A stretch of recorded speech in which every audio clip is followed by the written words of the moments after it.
കഴിഞ്ഞ കുറച്ച് നാളുകളായിട്ട് മയക്കുമരുന്നിനും ലഹരിക്കും അടിമപ്പെട്ട വലിയൊരു തലമുറയെ നമ്മൾ കണ്ടുകൊണ്ടിരിക്കുന്നു. നമ്മൾ ജെൻസി കിഡ് എന്ന് വിളിക്കുന്ന 2000-ന് ശേഷവും 2010-ന് ശേഷവും ജനിച്ച കുട്ടികളിൽ വലിയ ഒരു സ്വഭാവ വ്യത്യാസം നമ്മൾ പ്രകടമാകുമ്പോൾ ഞാൻ എൻ്റെ ഒരു വീഡിയോയിൽ പറഞ്ഞിരുന്നു, എന്തുകൊണ്ട് 80-ലും 90-ലും അതിനു മുൻപൊക്കെ ജനിച്ചവർ ചെയ്യാത്ത തെറ്റുകൾ 80-കളിലും 90-കളിലും ജനിച്ച എല്ലാവർക്കും ഇവിടെ ചാരായം സുലഭമായിരുന്നു, ബീഡിയും സിഗരറ്റും സുലഭമായിരുന്നു. പക്ഷേ അന്നത്തെ തലമുറ ഭയപ്പെട്ടിരുന്ന എന്തിനെയോ ഒന്നിനെയൊക്കെ പുതിയ തലമുറ ഭയപ്പെടുന്നില്ല. ഭയം നല്ലതാണെന്നല്ല ഞാൻ പറയുന്നത്, ഭയം മനുഷ്യന്റെ അടിസ്ഥാന വികാരമാണ്. ഒരു കുഞ്ഞ്, നമുക്ക് പലവിധ വികാരങ്ങളുണ്ടല്ലോ, കാമക്രോധ മോഹ ലോഭ, പലവിധ വികാരങ്ങളുണ്ട്.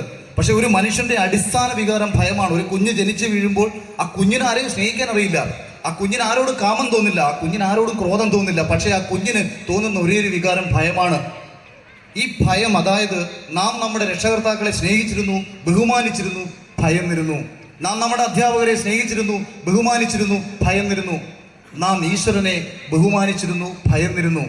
തെറ്റുകൾ ചെയ്യുന്ന സമയത്ത് അത് കാണാൻ മറ്റൊരാളുണ്ട് എന്നുള്ള ചിന്ത നമ്മളെ തെറ്റിൽ നിന്ന് പിന്തിരിപ്പിച്ചുകൊണ്ടേയിരുന്നു.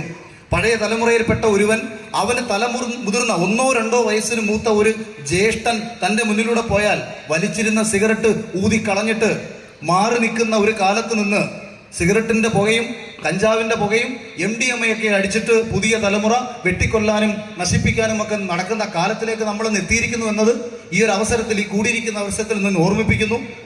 ഞാൻ കുറച്ചു മുമ്പ് പറഞ്ഞത് വളരെ രസകരമായി പറഞ്ഞാൽ, ഗോഡ് ഫാദർ എന്ന് പറയുന്ന സിനിമയിൽ മുകേഷ് ഏട്ടനെ അദ്ദേഹം 500 വിളിക്കുന്ന ഒരു രംഗമുണ്ട്. ഒരു ഫോൺ കോളാണ് വരുന്നത്. അച്ഛനാണെന്നറിയാതെ വന്നെടുക്കുന്ന മുകേഷ് ഏട്ടന്റെ വായിൽ സിഗരറ്റ് ഇരിപ്പുണ്ട്. അച്ഛനാണെന്നറിയുന്ന നിമിഷം ഇത് തുപ്പിക്കളഞ്ഞിട്ട് അടുത്തിരിക്കുന്നവരോട് ചോദിക്കുന്നുണ്ട്, അച്ഛന്റെ ശബ്ദം കേട്ടോ നിനക്ക് അറിയത്തില്ലടാ തെണ്ടിന്ന്. ശബ്ദം വരെ കേട്ട് രക്ഷകർത്താക്കളെ ബഹുമാനിച്ചിരുന്ന ഒരു കാലത്ത് നിന്ന് ഇന്ന് രക്ഷകർത്താക്കളെ വെട്ടിക്കൊല്ലുന്ന ഒരു കാലത്തിലേക്ക് നമ്മൾ എത്തുമ്പോൾ അതിന് പ്രധാനപ്പെട്ട കാരണം നമ്മുടെ സംസ്കാരത്തെ ഇല്ലാതാക്കാൻ വേണ്ടി ശ്രമിച്ചുകൊണ്ടിരിക്കുന്ന പൈശാചിക ശക്തികളുടെ ഇടപെടൽ നമ്മുടെ നാട്ടിൽ അതിശക്തമായിട്ടുണ്ടാകുന്നതാണെന്ന് തിരിച്ചറിയുക. നമ്മുടെ കുട്ടികളെ നമ്മുടെ സംസ്കാരത്തോട് ചേർത്ത് നിർത്തി വളർത്തുക. അവർക്ക് അറിയേണ്ട പ്രായത്തിൽ അവർ അറിയുന്നത് വരെയെങ്കിലും അവരുടെ നന്മയ്ക്ക് വേണ്ടിയിട്ട് അവരെ ശാസിക്കുക. അടി കൊടുക്കേണ്ട സമയത്ത് അടി കൊടുക്കുക, വഴക്ക് പറയേണ്ട സമയത്ത് വഴക്ക് പറയുക എന്ന് പറയാൻ ആഗ്രഹിച്ചുകൊണ്ട് ദേവി ഇത് ബാലാവകാശ കമ്മീഷൻ ഇതിന്റെ പേരിൽ എനിക്കെതിരെ കേസെടുത്താൽ എനിക്കൊരു പുല്ലുമില്ല എന്ന് പറഞ്ഞുകൊണ്ട് അവസാനിപ്പിക്കുകയാണ്.